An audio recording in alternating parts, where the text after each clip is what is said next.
Hi everyone, today I'm going to be showing you how I make sourdough. Now there's a lot of different ways to do it, but this is the way that I found that works for me with a lot of experimenting over the past, when was the pandemic? Almost 4 years ago. So this is how I've done it. I haven't made sourdough in a while, so I just started this starter. I've affectionately named him Phil. I try to feed Phil every night before I decide to make bread. Today we're just going to take some of his stuff, put it in this jar as our discard, and I will use that later. Because to feed it, we're going to have to take some of it out. I take about half. Thankfully I have a towel down. It gets a little messy. Mine is more liquidy than some people's, but it still makes a beautiful sourdough with lots of bubbles and everything. I know some people really like to make sure their sourdough is perfect, but I really don't measure. I don't like to measure, and I found it takes the joy out of my baking when I do. So I found a method that works for me. I'm just going to set the discard over here. Found a method that works for me, and it makes Phil happy too. He makes lots of bubbles for us. So I just get a little bit of whole wheat flour. This is about 1/4 cup, but like I said, I don't measure.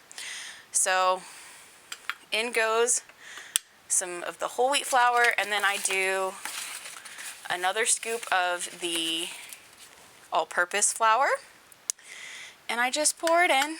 No measuring. I just don't like to do it. So then I get some warm water and I fill that up about twice. Make sure it's equal parts. If it needs a little bit of water when I'm mixing it, then I add a little bit more in. But I just stir it all together and make sure that Phil is nice and happy and gets everything that he needs to make us some nice, beautiful sourdough bread.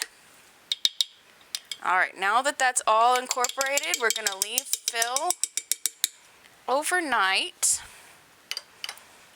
lightly covered. I'm not going to close it all the way. And if you can see, it's about right here on the jar. I'll put a band over it, and then tomorrow morning we'll see how much Phil has risen. Good morning. It is time to check on Phil here. He didn't rise a whole lot. Last night he was a little bit higher. He got to sleep in the kitchen, which is right next to our nice warm cozy fire. But if we look inside, look at those beautiful bubbles, and oh my goodness, it smells so good. So I think we're going to get a good rise from this loaf this morning. Next step is to autolyze our flour, which I will do momentarily after I get this camera set up. And yeah, wait 1 second. Okay, so let me just move my cup out of the way. Alright, so how we're going to autolyze our dough is, first of all, what I do, I get 2 cups of all-purpose flour. Again, I don't do the spoon thing.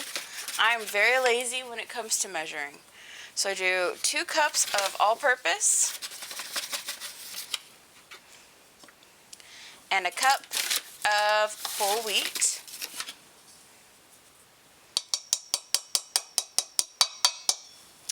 And we're just going to mix that around with our fingers. Don't be afraid to get messy. We're just going to mix it so it gets a good mix. And then we're going to add in some warm water. And we'll let that sit for about 2 hours after it's done. And then we'll add in our starter and our salt.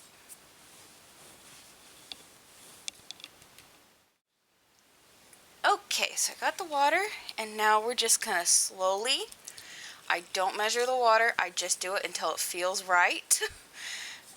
And that's a lot of what I do, is just make sure it feels right. I am a very lazy bread maker. I know a lot of people like to weigh or, you know, measure everything out, but that never really worked for me. When I was first making it, I got so stressed out about the measurements and making everything exact. And then I just tinkered around for a bit, and I had a few fails. I had a few duds. I think that's the best thing you can do when cooking or baking, is just kind of experiment and see what works better for you. I know a lot of people are going to be like, oh my goodness, you have to do it. Well, that's the great thing about cooking and baking. There's really no rules. So if you want to follow rules, that's 100% fine. But this is just how I do it. And I thought maybe if I share this, maybe it'll give someone the confidence to, I don't know, try it. Because if you look at sourdough recipes, a lot of them are very complex.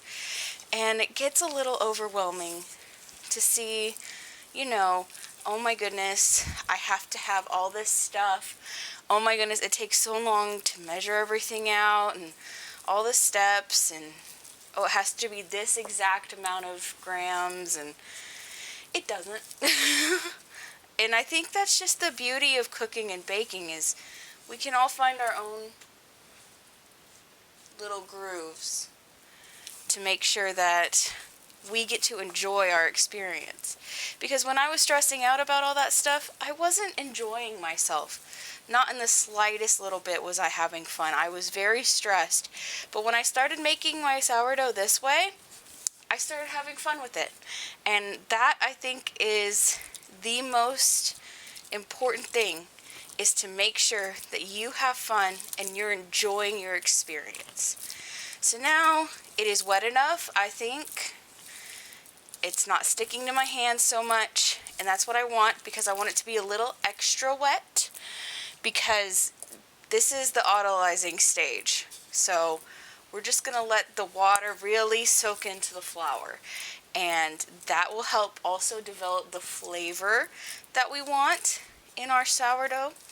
And we're just going to let it sit here for about 2 hours, and we're going to cover it. Oh my goodness, I forgot a rag. I am still not great at recording. We're just going to cover it with a rag. Use a little tea towel. Sorry, it's got stains. I use my stuff a lot. Anyways, so we're going to let that cover and let it sit. I'll see you in 2 hours.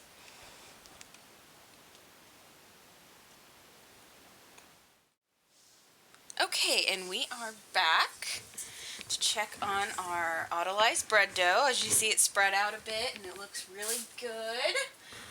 It is about time. Oops, I forgot to pin on my... I'm sorry, y'all. Okay, so we are back. As you can see, the dough has autolyzed. It is spread out. It has soaked up all the water, and it is ready to go. So what I'm going to do now is just sprinkle in a good chunk of salt. Not really a pinch, not really a handful, but just a good amount. That is first. And then we will put some of Phil, our sourdough feeder. Just look at that. Look how bubbly it is. It smells so good. Okay, and then we're going to pour some of Phil in.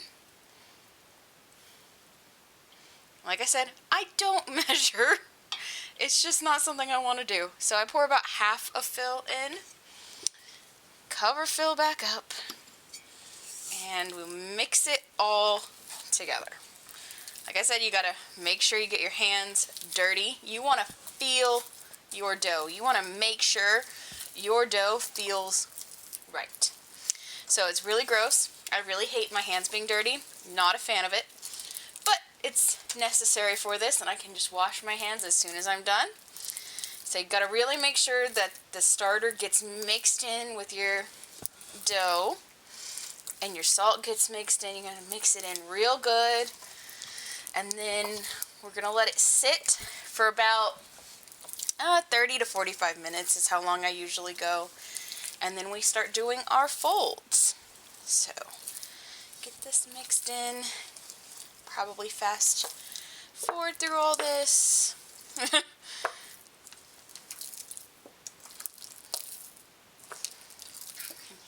real squishy, but it comes together so nicely. And this is going to make a beautiful, delicious, spongy sourdough bread.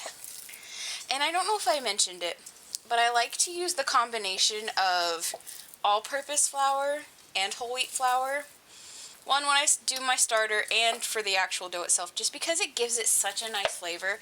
Now there's, like I've said, 100 different ways you can make sourdough. And everybody has their own way. Some people just do one type of flour, some people mix flours. But like I said, it's just a way to express your creativity. And when you find what works for you, it's a lot of fun. So anyways, I'm gonna just try and get as much off my hands as possible. And we're gonna cover this back up. And we're gonna let it sit in our nice warm toasty kitchen for about 30 to 45 minutes. Alright. Okay, so we're back with our first set of folds. You want to make sure that your hands are wet. And what you're going to do is you're just going to come underneath your dough. You're going to pull it up. And the first few are going to be really sticky, but it'll get better. Just pull it, stretch it, and go around.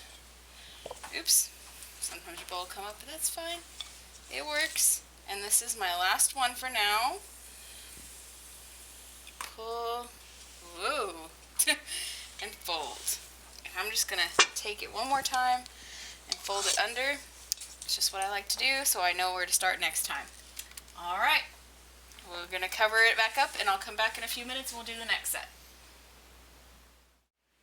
Okay, so our last few steps for tonight is to get a little bowl, line it with a flour sack towel or a tea towel, and we're just gonna lightly put some flour on so it doesn't stick in the morning when we go to release it. We'll dust off any excess in the morning, and then we're gonna put this to the side. We're gonna get our dough. Oh man, I left it a little bit extra long. It really rose. So we're gonna do our last set of folds. Get my hands wet. And we're gonna transfer it over to our floured lined bowl.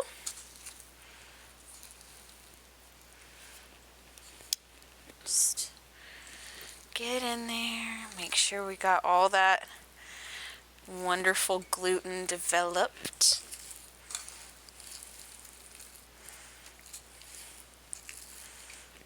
Kind of just shape it. Some people really like to go all out and they get a bench scraper and they shape it on a floured surface. I don't really do that. Like I said, this is the lazy girl's way of making sourdough. So I just come in, shape it in our hands a little, and just plop it in. We'll take some more flour and sprinkle on the top.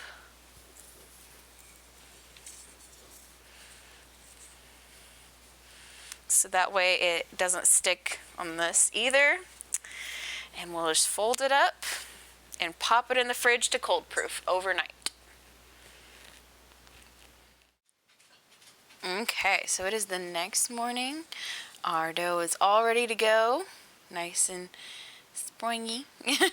I have a Dutch oven here that, as you can see, gets well used. And we're going to bake at 450. And what I'm going to do is I'm going to actually put the Dutch oven in the oven as it's preheating, and then we'll pop the dough inside of it. Okay, now it's up to temperature. Our Dutch oven has been preheated. Our bread is warmed up a little bit, and we're going to put a little bit of cornmeal on the bottom, and then we're going to go ahead and plop our dough right inside. Okay, so we let it bake for about 40 minutes, and I just took the top off of it. Ooh, fogging up the camera. So it can get a little golden brown. We're just going to leave it in for about 5 minutes, and then we'll take it out and let it cool. And now it is out, and it looks a little funky because I had a little bit of a mishap when I was dropping it into the Dutch oven. Okay, now it's cooled off and we are ready to cut into it. I don't normally start down the middle, but I wanted you guys to see what it looks like inside. I need to get this bread knife sharpened.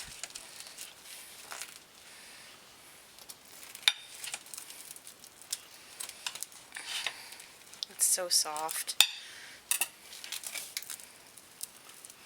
Look at how nice. It is so soft and spongy, and it smells so good. Alright, y'all. Well, thank you for watching my Lazy Girl sourdough bread tutorial. I hope you enjoyed, and maybe you can make your own sourdough now.